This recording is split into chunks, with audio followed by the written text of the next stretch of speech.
Suffer from my art. Now it's your turn.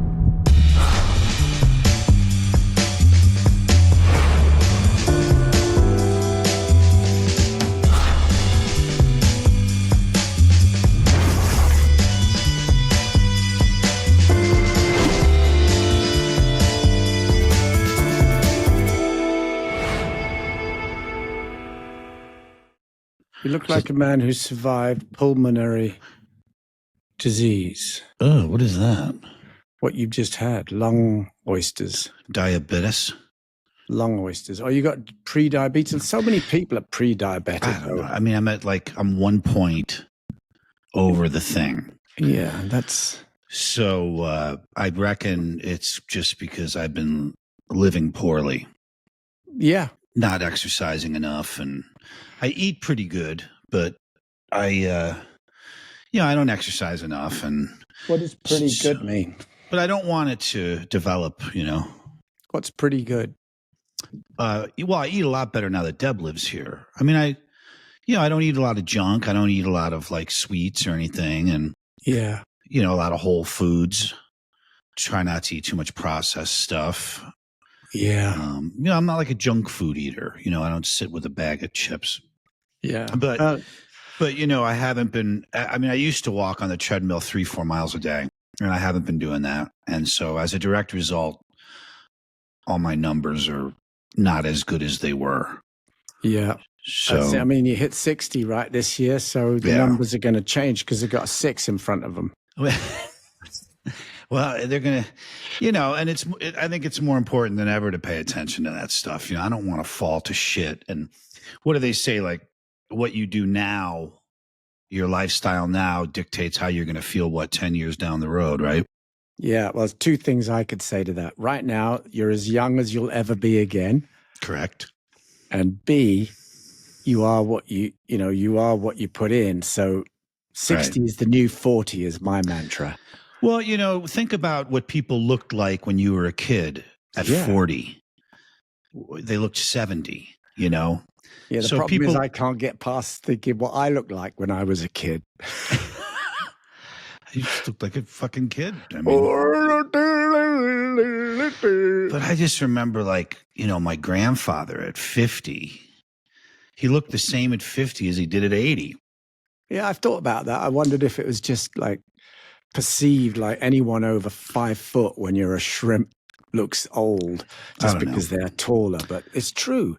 When you see the way they dress, their attitudes, and maybe also the average age of leaving this mortal coil was a lot lower then, but though we're going back down. That's true again. too, yeah.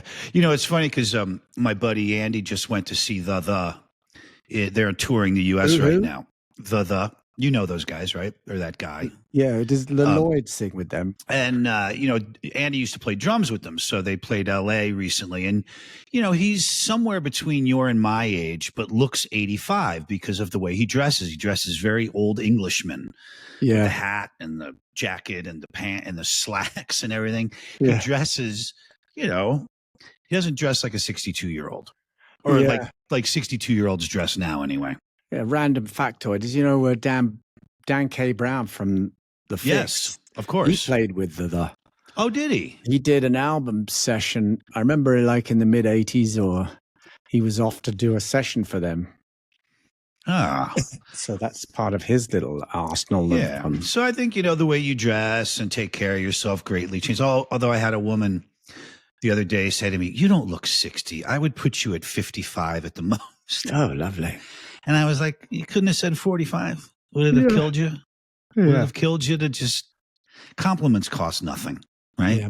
My dad used to say when he was 60, I tell people I'm 80. Then they say, "Ma, you look amazing for your age." I'm going to start doing that. Yeah, just tell them that's what I do. I say, listen. But then what if you do that? And they just look at you and nod and don't say anything. Well, you just move on, find the next smart. You just destroyed your whole day. Yeah. Hey, man. Look. What? Oh, where did you get that?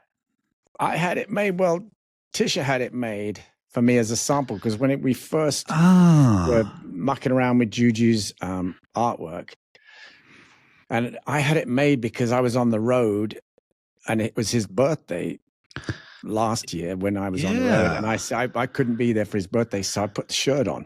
Well, I've made a design just like that. Yeah, exactly. In fact, in the show notes of this episode will be the link to our online merch store where you can see that very shirt or something very similar, and some other things, mugs and that's hoodies and things like that. If should you so choose, but that looks amazing, man. Yeah, I mean, it's a cute little image. People just kind of get it when they see it. It's just got everything that. And I fought you a little bit on the white on black, but it looks really good. Yeah, it does. It's like a little chalk. Yeah, no, I think it looks really good. And I've made some like that, and I've made some with the little waves on our logo, and I've made some with the text. And so there'll be lots of different choices. Should anybody decide, I got to order one for myself. Yeah, you should. I mean, I can't have have one and not today me because we were talking about it, but it does look really good. He's the little guy, he's the guy that try again. He says, I just made these wings. They didn't quite work. I fell in the lake that I was going to fly over, and there I am. I made it back to the shore, and I'm going to go plan B. Yeah. And here we are. That's what life is really about, having the balls to accept your mistakes. Because as we said in the past episode, AI, I mean, humans learn from their mistakes, but how does AI going to learn? From mistakes? I hope not. Yeah, well, hopefully from mistakes people have already made. Yeah, well, who knows? I was alarmed this week because I've been reading a lot about the Conference of Parties 29 or whatever it is, the COP, the environmental, all the countries get together to talk about. Jesus, yeah. And then I've been reading some sort of interesting takes on it, is that you can't blame people for something that we didn't know. Okay, we know smoking kills you now, so you can blame someone, but somebody who was smoking in the 40s and 50s, the shame blame game doesn't really work. And so a lot of people I've just got some bullet notes, but there are poor countries where people are like needing a generator to get the lights on and have a little heat. You can't really blame them for the poverty that they live in to get above the carbon footprint that everyone has been shamed on. And there's also this sort of point where, in the 70s, the oil companies saw themselves as energy providers too, and they were actually getting on board to think, okay, we're going to be the utility energy companies of the future. We need to start investing in other forms of energy. But then they suddenly realized that they didn't want to be blamed for anything, and the new sort of deregulation of the early 80s came in, and they just started to deny everything. That was the new stance. And then any of their like that guy Rex Tillerson, who became the Secretary of State, he was saying that, to fight climate change, only the poor will be affected. You don't realize that the poor, they need oil to get to the thing. So they're giving that. And then at the same time, we blame people that if you can't afford to live anywhere near a train or a bus thing, and you have to live out of a house and you have to buy a car, and you have to use a car, why blame that person for consuming gasoline? So there's this whole loop. And then the other thing that, I'm waffling on now, but because I've just read about it. Well, but that's what you do. Yeah. The thing where they sit down, they go, well, America's been pumping shit out into the atmosphere since the 30s, and therefore it must pay more, that debt. But nobody really knew what was going on. So I think you have to kind of start fresh. And the way I see it is that tsunami of hell water that's going to come over all of us is not going to get any smaller if we keep blaming. So we kind of have to assume that the disaster is already happening, and the disaster is our thinking. That's the first disaster. The second disaster is about to smack us on the head. And and the fact of the matter is that if you're rich and you think, these are poor countries and all that stuff, there's a whole different argument. I don't have anything against the rich. It's just how they feel. No, you've been quite rich yourself at times. I have. I mean, I pissed it away, but I've been up and down. So I always had the image of, like, you know, in some of the wealthy homes I was in, people like had security bars on the window. And I was like, this is just a very expensive prison. And if you're not paying attention to the guy that's looking through the bars at your milk and honey plate on your nice table, why are you the one behind bars? And then you go around, well, we have to go and put them behind bars. But you're living behind bars. And it's like, let's get rid of the bars, get out of the box, and take care of the problem from the ground up. But it's sort of, well, you know, you should have no fear, because I think we're probably 10 minutes away from the MyPillow guy becoming the new Surgeon General. Oh my God. So that, you know, we've got that to look forward to. That's anything but a good nap on that pillow. So I think everything's going really, really well. Yeah. But we don't really want to get into the, I mean, all I can say is I've started to see what I was looking at very differently. Yeah. You know, well, that's interesting. And I wish more people would. So now we're really basically just.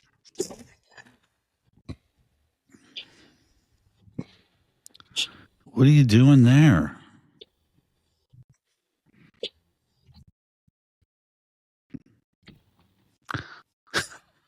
That is all the bubbles that I need in my life anymore. It's always hot air that people are talking. And the meaning is just. It's funny you bring up hot air. And I know we're not going to get into politics, right? Right. Too much.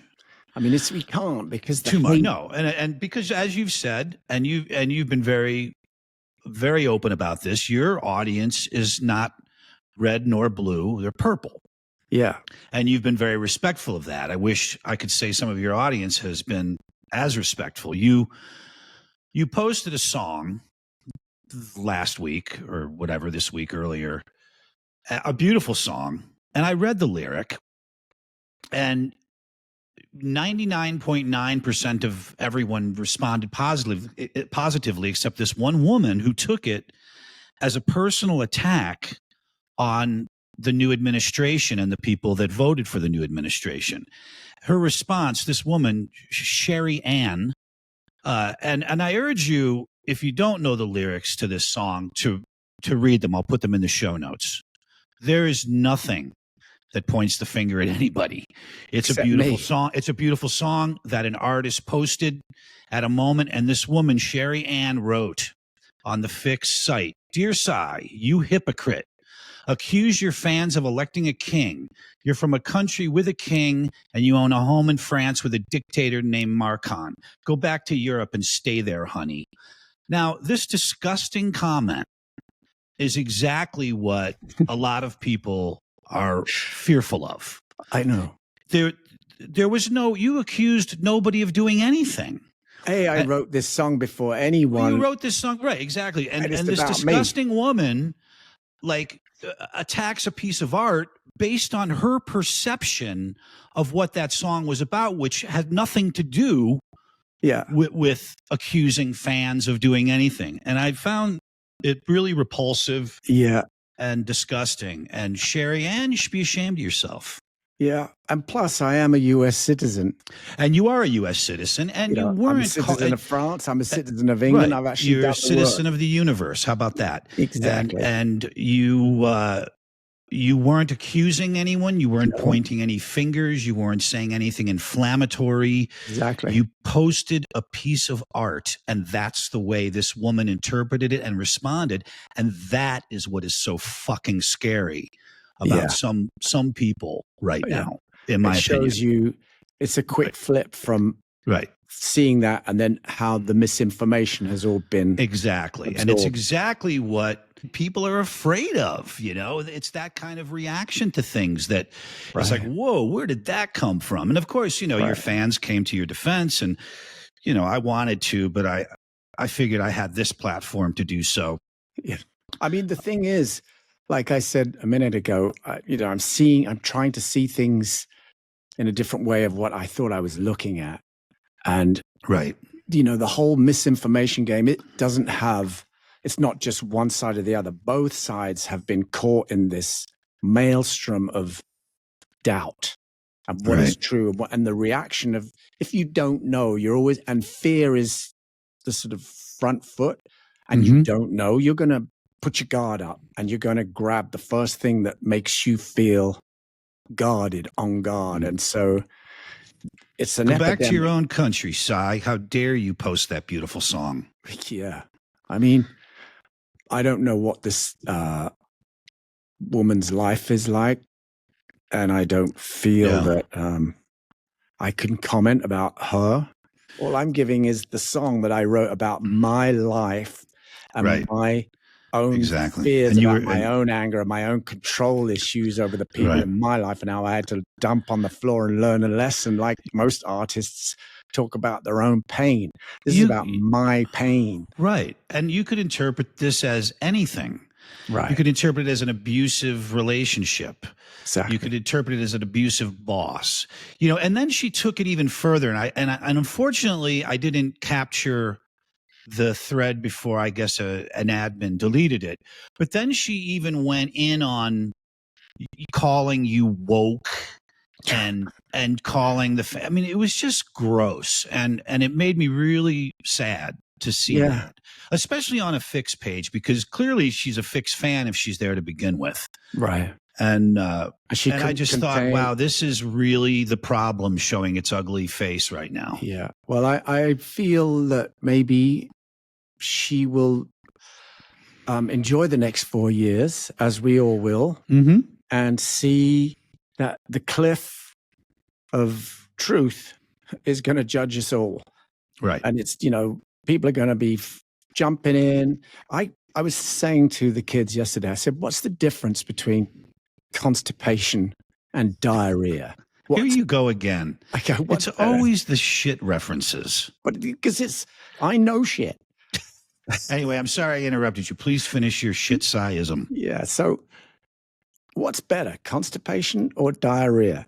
You could say that the government industry has been constipated for the last few years because of the infighting, backfighting. No one really could get anything done. And I can understand the frustration of people that are like actually feeling it full on, that their lives are suffering, inflation, this, that. Nobody seemed to be really taking it seriously.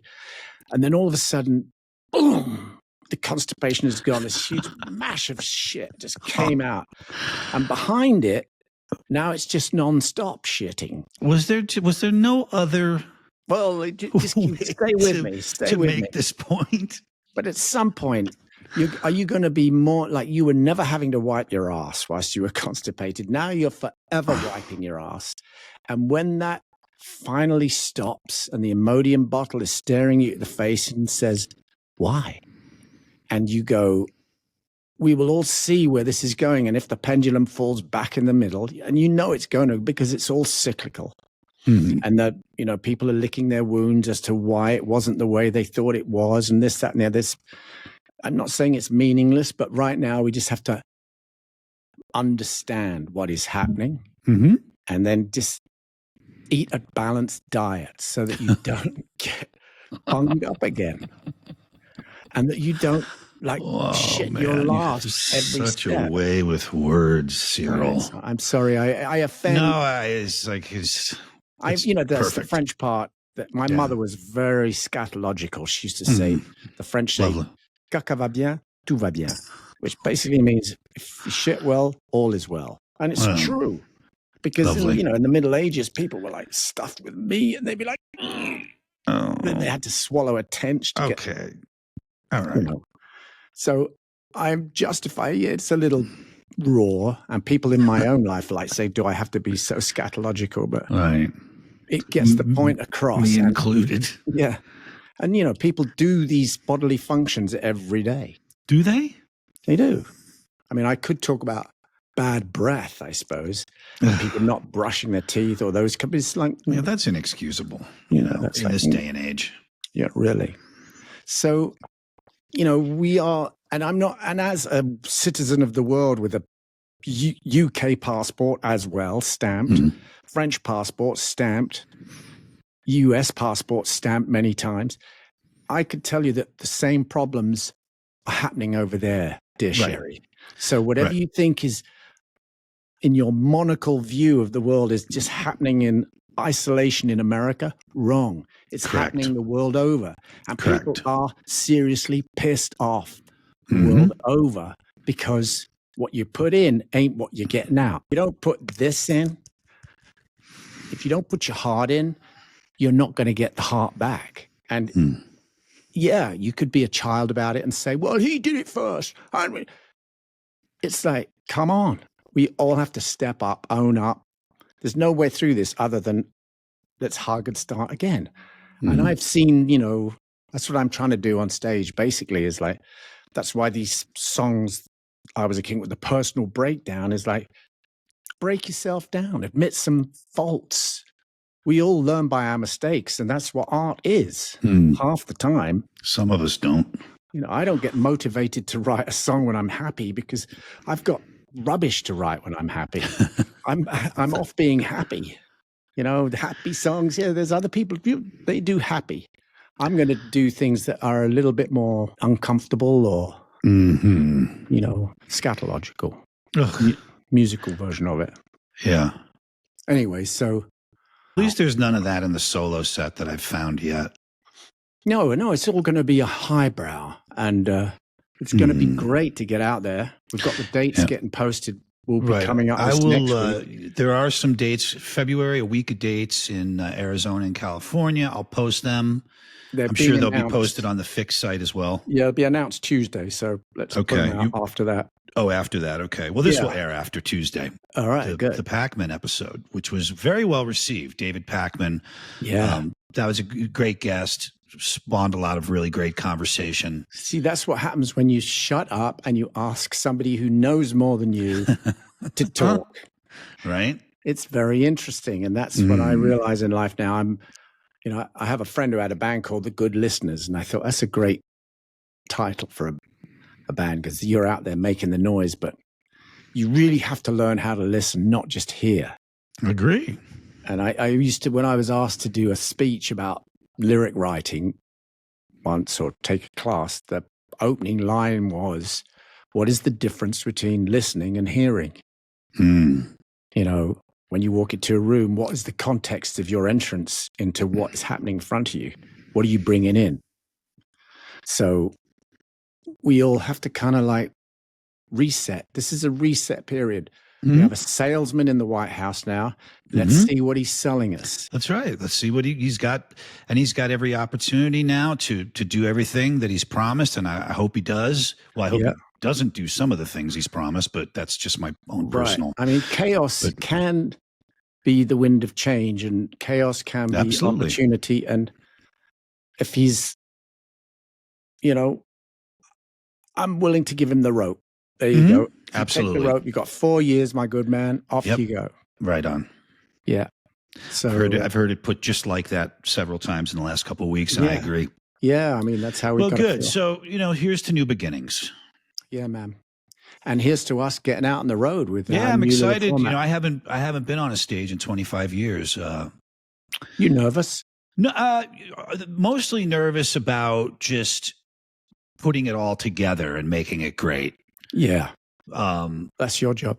Yeah, this is exactly why I'm nervous. So, you know, I don't want anyone to show up and be disappointed. So I've got a lot of pressure on myself. And of course, we keep going back and forth. We have different ideas about things, but ultimately it's the Cy Curnin show.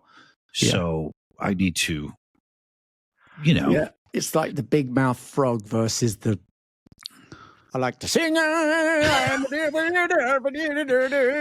everything from like the logistics of like the gear and the arrangements and the it's going to be you know all of that stuff has me a little bit awake at night. But you know we've got time and we're gonna it'll be fine. No, it's going to be great. And as far as being on stage, no, I think that's like riding a bike. I mean, I started playing professionally at 14 on stage, and I did it steadily until.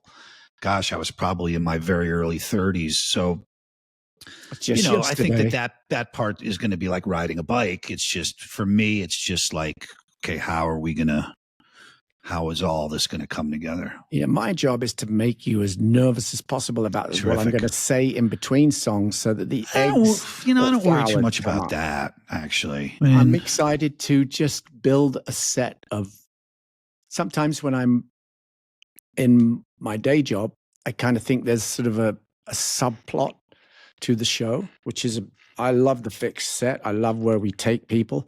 And there are some more insecurities that if you had the time, you could, like that song, I Was a King Once. So in the reveal of the person behind the statements.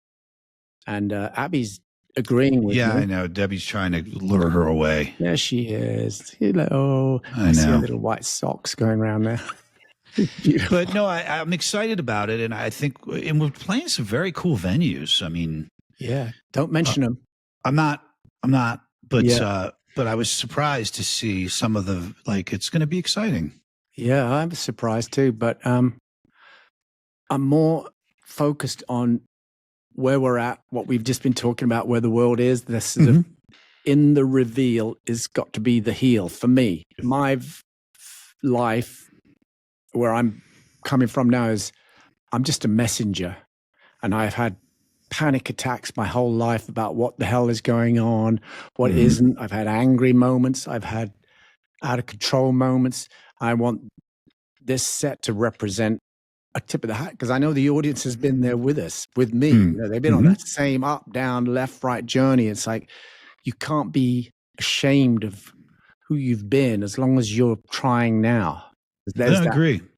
It's like, you know what they call it, AA for the human man. You don't have to be an alcoholic at this point. We all need to give up our addiction to bullshit. Agree. And, you know, it's almost like remove the mirrors from our life, because every time I walk past the mirror, it's like, oh, there you are. But who is there? You know, I feel like the painting in the haunted house. You know what I'm nervous about? Can you see that, Pinky? It doesn't straighten. I could tell you what I think about that, but you'd have to cut it out. I'm not going to play. It's like stretch the octave. So the last time I played in a band, that pinky would go straight. So I'm going to, have to work on my voicings. Yeah, but especially my left-hand voicings are like, I stretch down like the full thing. So we'll have to work on that one. It'll be all right. I can still do it. I was playing the other day, and it, it'll be fine. You can put little sticks on it. No, you can't. It's like a rock in there. Wow. I was supposed to get it fixed years ago, and then I was like, well, I'm not playing live anymore. Who the hell cares? If I need a lower octave, I'll put it in the production after I play the part. You know what I mean? It's drag the note down another, but I can't do that live. That's what we'll do with your hands. I just snorted. You made me snort on our podcast. Yeah. That's Jesus. I was listening to an interview that Richard Blade did with Brian Ferry, of course. I love Brian Ferry. And he laughed and snorted in his interview. So I don't feel that bad. If Brian Ferry, the distinguished British gentleman, can do it. Oh, yes, Brian. There's no shame. Yeah, I just saw Richard down in Cancun. Yeah, how was Cancun? It looked great on the. I wanted to go, but I couldn't get away, and it looked amazing from the fans. Yeah, I saw the lighting. Yeah, they really turned it on. It was very well done, because as a band, I thought, oh, it's going to be, we did that 80s cruise where you're really on the Black Sparrow waiting for bloody Jack Sparrow, the Black Pearl rather. Yeah. Which is great too, but that's a different head. Yeah. And this place has got the climate, it's got the beach, lots of areas to just hide. That was good. And who did you guys play with that night? We played with English Beat. Yeah, right. And Level 42. Oh. So that was... Never seen Level 42 live. Yeah, me either. How were they? I don't know. I didn't see them then either. Oh, where were you? I was changing in my room and enjoying the stars and walking on the beach and finding food. I mean, I was out there actually. Rupert and I were working it. We were out there after the show, meeting and meeting the fans. That's what I like to do afterwards, because I'm like lightheaded, and now I'm not drinking. I can actually talk coherently. Selfies that go on, and it's really very respectful. I thought it was that's great. very well done. People are lovely. Yeah. Yeah, it looked really like good. a really nice event. Yeah. And some diehard Fixx fans were there. There was a few from that Hi, actually Tara. that are, Hi, yeah, Naomi. exact. We appreciate you. She posted some lovely photos. She did. And video too. And that's just as important as you can't buy that kind of PR. And no, it's great. That love that is a co-community thing, and they've grown up with us and us them.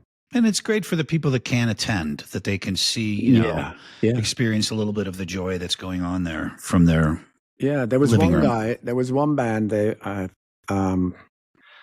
forget the name of their band now, but they sort of a Depeche Mode tribute band. I know those guys. How were they, by the way?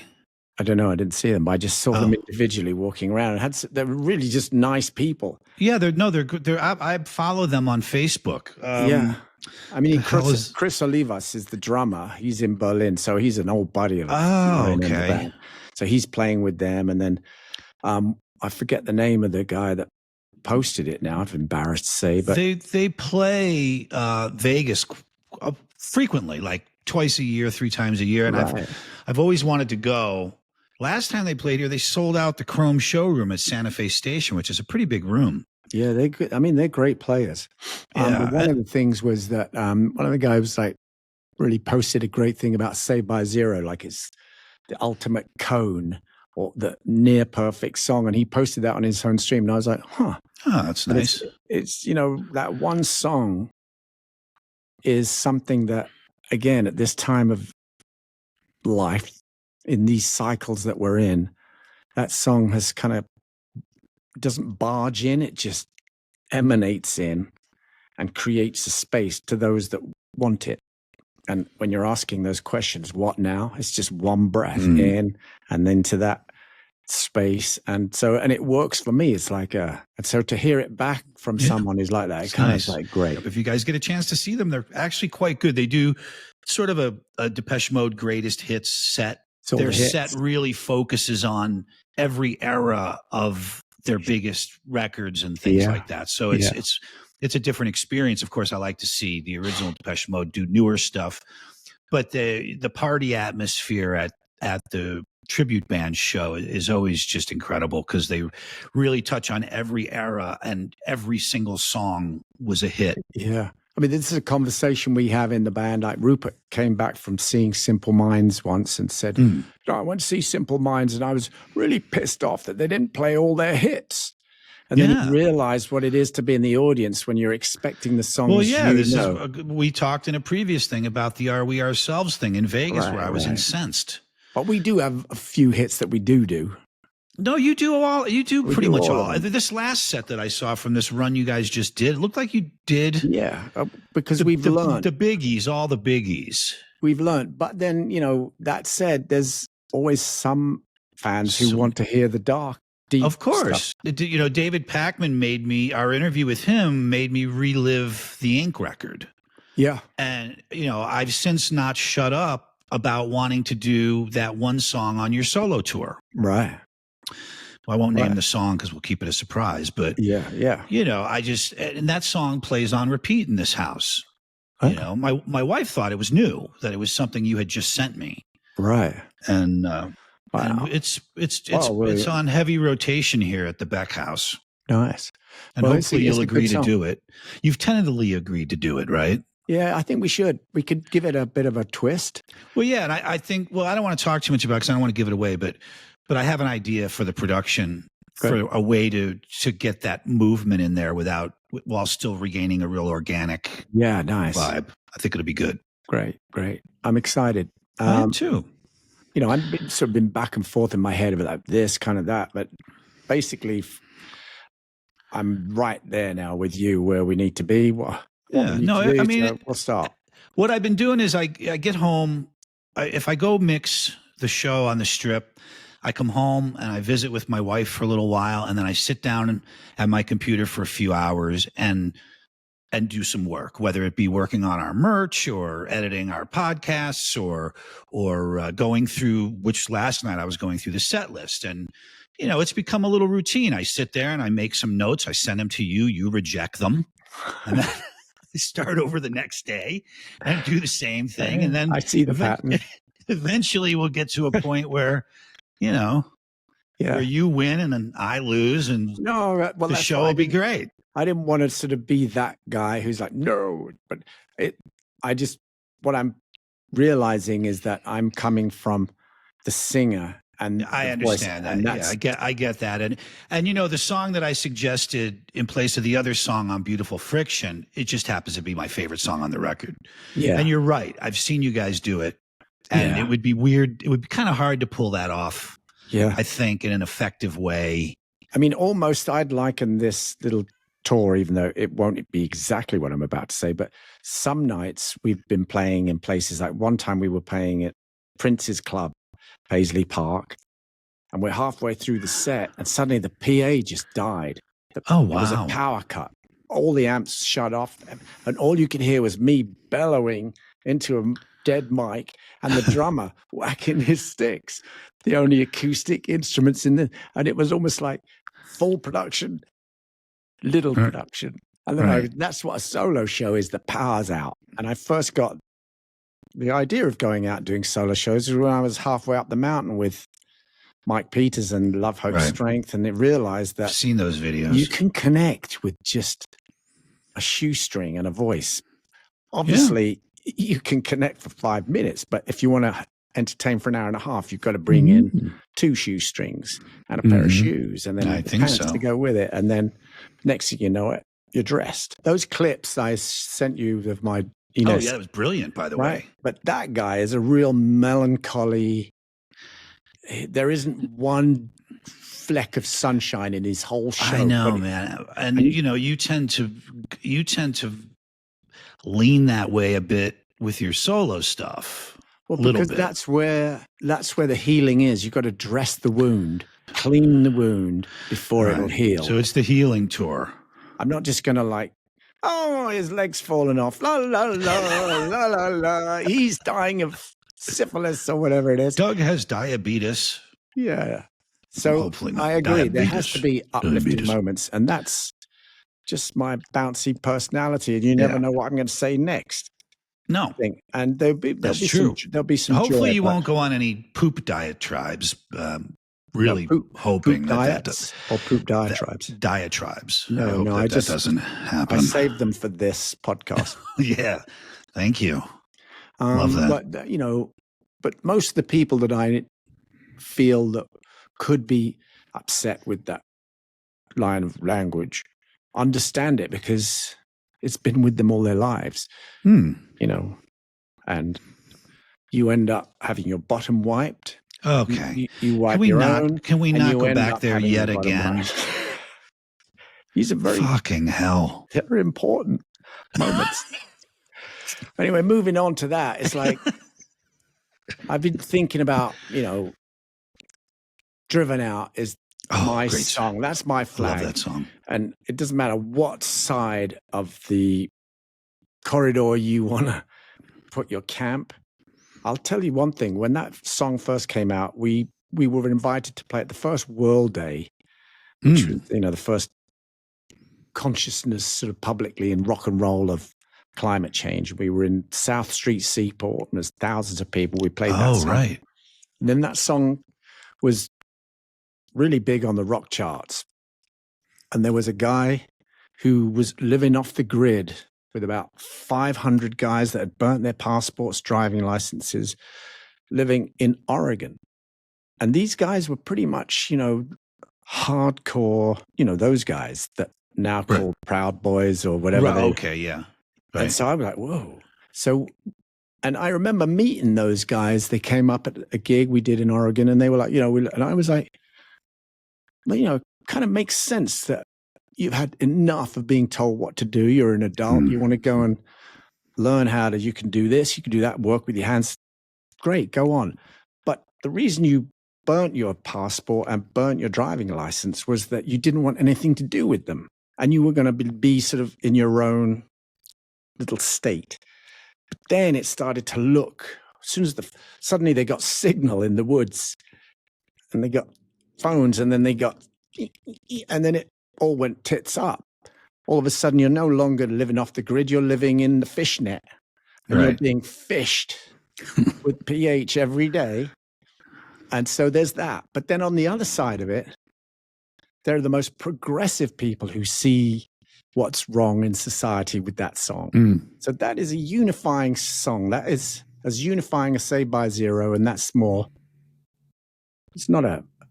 it is an angry song, but it's also a plaintive song. We're all slaves to something. We're slaves to the powerful who make decisions on our behalf without really thinking about us. And in terms of how that lady who was accusing me of whatever, I'm actually not far off. I moved from New York in 2002 to go and live off the grid on a farm in France. I went all in off the grid, but it was only the fact that I was missing playing live and having to, my carbon footprint that brought me back. And then I fell in love with America and in America again. And my children were born here. I have American grandchildren.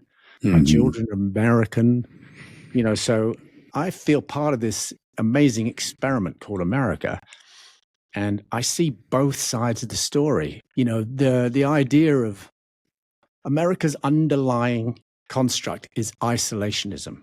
The isolationism is still in the backbone of what this country is about. And I can understand it if you just want to be left in peace.